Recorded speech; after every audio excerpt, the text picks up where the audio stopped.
ہر معاشرے میں اچھے لوگ بھی ہوتے ہیں، برے لوگ بھی ہوتے ہیں، کوئی معاشرہ فرشتوں کا معاشرہ نہیں ہوتا۔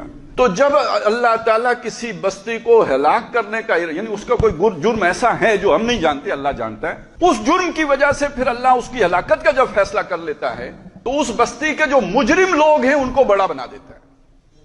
وَكَذَلِكَ جَعَلْنَا فِي كُلِّ قَرْيَةٍ أَكَابِرَ مُجْرِمِيهَا، اسی طرح ہم اس بستی کے بڑے بنا دیتے ہیں ان لوگوں کو جو ان کے مجرم ہوتے ہیں، بدکار، بدعمال، برے، فاسق، فجار، ان کو بڑا لیڈر بنا دیتے ہیں۔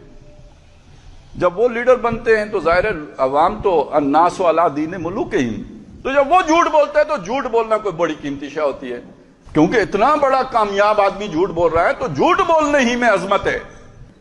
تو جب بڑے لوگ مجرم لوگ بن جائیں تو پھر معاشرے میں نیکی نہیں پھیلا کرتی، معاشرے میں برائی پھیلتی ہے۔ جب یہ کام شروع ہو جائے تو اہل نظر سمجھ جاتے ہیں یہ معاشرہ نہیں بچ سکتا۔